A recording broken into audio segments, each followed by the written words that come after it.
Since we have already done trigonometric functions, we'll kind of do this one fast. So we saw before that if your radius is 1, then if you have theta s radians, then this length is s as well. And therefore, if the angle is complete circle, which means 2 pi radians, and the radius is 1, then the circumference is 2 pi. And of course, if you replace 1 by r, then this distance is r times s. And therefore, when we have theta equals 2 pi radians, the circumference is 2 pi r. And same thing we do for the area. So we do half theta r square, and is the area of this section.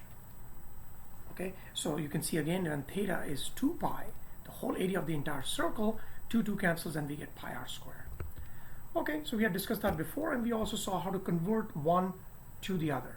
So here's some examples of degrees and what they are in radians. Since 360 degrees is 2 pi, that means 180 degrees is pi.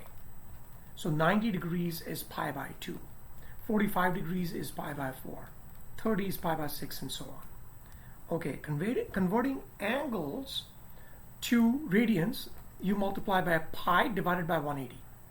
So degrees and degrees cancel and you get the answer in radians. Similarly, if radians are given, multiply by 180 over pi. So the radians here and in the denominator, they will cancel and we'll get the answer in degrees. Now, 6 basic trigonometric functions we've already seen are sine, cosine, tangent, and cosecant, secant, and cotangent. Okay, if you have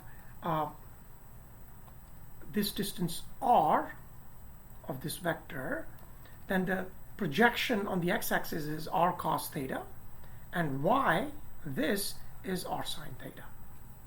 Okay, so, and we have also created this table before for the angles 0, 30 degrees, 45 degrees, 60 degrees, 90 degrees.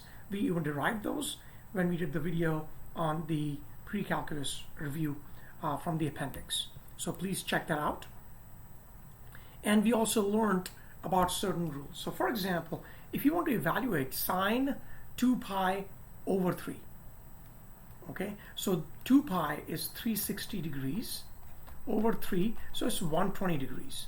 So 120 degrees is 90 plus 30. So we are saying what is sine 90 degrees plus 30 degrees. Remember, sine 90 or 90 plus something, add sugar to coffee. Remember, we learned that sugar to coffee. So 90 plus 30 means we are on the second quadrant, sine should be positive, and because it's 90 degrees, we will flip, so this becomes cosine of 30 degrees.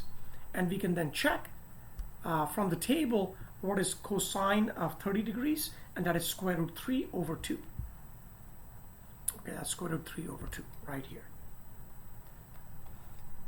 Okay, similarly, we know that cosine of negative theta is cosine theta. So therefore, cosine of negative 5 pi over 6 is cosine 5 pi over 6. Okay, and we can simplify this as well. So it's 180 plus 30. So let's see what is 5 pi over 6. 5 pi is 180 and 6. This is 30, so it's 150 degrees. Okay. Yeah. So 150 degrees is over 180 minus 30 degrees. So this is 30 degrees. Or negative of that is basically this angle. If you move negative 150 degrees, so which is 180 plus 30 degrees. So we can go directly and say what is cos of negative 5 pi over 6, cos of negative 150 degrees. This is same as cosine, so it's this angle here, which is same as 180 plus cos 180 plus 30 degrees. So remember, add sugar to coffee. Only tangent is positive, so cosine will be negative. negative, and since it's 180, there's no flip, so it's same as negative cosine of 30 degrees. So it's negative square root 3 over 2. Okay, and let's continue, and remember saw, ca, tua. Sine is O over H, opposite over hypotenuse. Cosine is adjacent over hypotenuse. Tangent theta is O over A, that is also equal to sine theta divided by cosine theta. And cosecant theta is 1 over sine theta. Secant theta is 1 over cos theta. Cotangent theta is 1 over tangent theta, right? Okay. Then trigonometric identities, we just discussed. Tangent theta is sine over cos. Cotangent is 1 over tan, so cos theta over sine theta. Cosecant 1 over sine, secant 1 over cos. This is the Pythagoras theorem, and if you divide both sides by cos square theta, this becomes tangent square theta plus 1 equals secant square theta. If you divide both sides by sine square theta, this becomes 1 plus cot square theta equals cosecant square theta, because it's 1 over sine square theta. We've also seen the derivations of sine A plus B, sine A minus B, cos A plus B, and cos A minus B. And we have also seen the double angle formulas. So now let's see, we are given this equation we have to solve. Now we have a cos theta on this side. So cos 2 theta is this as well as this as well as this. So I can choose this one and say 1 plus cos 2 theta is 1 plus 2 cos square theta minus 1, because this is cos 2 theta, equals cos theta. So this and this cancels, so we get 2 cos square theta minus cos theta equals 0. Take cos theta out, so 2 cos theta minus 1 equal to 0. So either cos theta is 0 or cos theta is 1 over 2, right? And if cos theta is 0, theta can be pi over 2 or pi over 2 plus minus pi, pi over 2 plus minus 2 pi, and so on. If cos theta is 1 over 2, we have these choices. So if theta is any of these choices, then this equation, the original equation, is satisfied. Second problem is sine 2 theta is tan theta. So remember, sine 2 theta is 2 sine theta cos theta. Tan theta is sine theta over cos theta. Take cos theta on this side, so it becomes 2 sine theta cos square theta minus sine theta equals 0. Take sine theta out, so we get this. So either sine theta is 0 or cos square theta is 1 over 2. Or cos theta is plus minus 1 over square root 2. So those are the two choices. Sine theta 0, which gives us these choices. And the second choice for cos theta equals plus minus square root of 1 over 2 gives us these choices. So the collection of all these gives us the answer to our original problem. This one we've already seen. To derive this, just divide this by cos square theta on both sides. Now the graphs of these functions, this is the graph of sine function. Okay, now cosecant function is 1 over sine. So wherever this is 0, see, this becomes infinity. This side is positive, this side is negative. So on the right hand side we have positive infinity, left hand side we have negative infinity. And since cosecant is 1 over sine, right? And these are negative numbers, so of course this will remain negative, this will remain positive, and this is 1, so 1 over 1 is 1.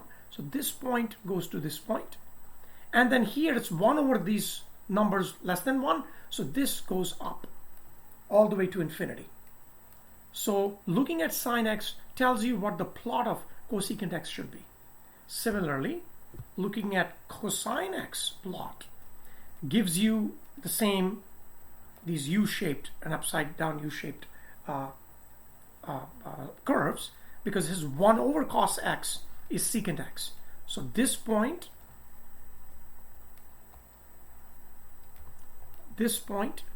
goes to this point because it's just 1, value 1. 1 over 1 is still 1. This one is negative 1. This goes to negative 1, negative 1, negative 1, and so on. However, when it's 0, we have infinity. See?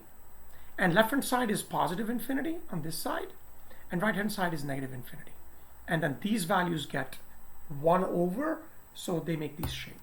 Similarly, tangent x, you see tan of pi over 2 is positive infinity, tan of 0 is 0, and tangent of negative theta is negative tan theta. So this is just an odd function, right? You can see. And then it repeats because tangent 180 plus theta is tan theta. So the period is pi, 180 degrees, right? So negative pi over 2, pi over 2, this shape is repeated. So the time period is pi. And 1 over tangent theta, again, this point will become infinity. You can see it.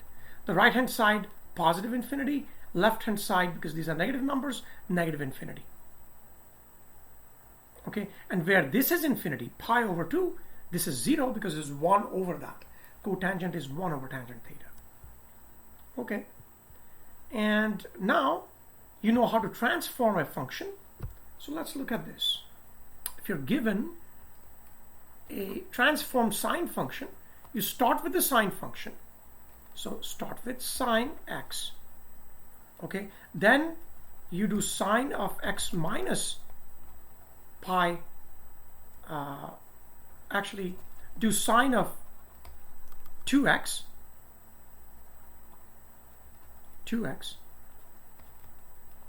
then replace x by x minus pi over 4.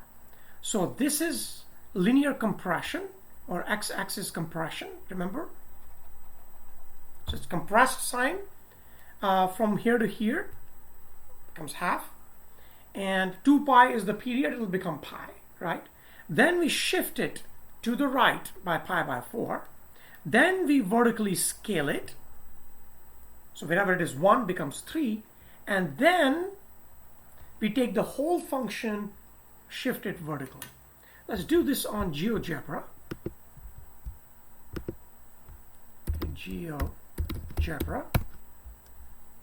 And let's go to the GeoGebra Classic. And here I will do fx 3 times sine 2x minus pi by 4. Okay, so this is covered, and oh, this should be equal to plus 1 is here. In fact, it's easier to see. Let's start with f1x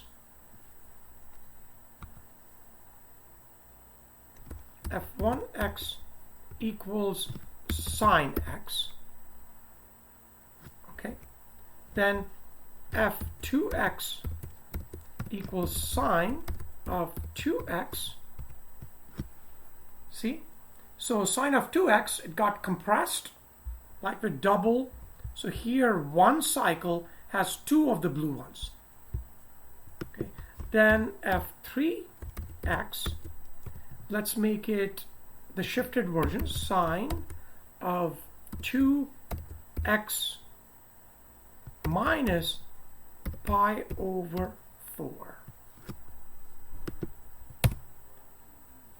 Okay, so what did it do? It took the blue one and shifted it to the right by pi over 4, and then f4x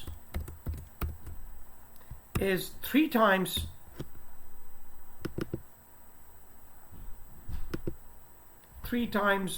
sine 2x minus pi over 4.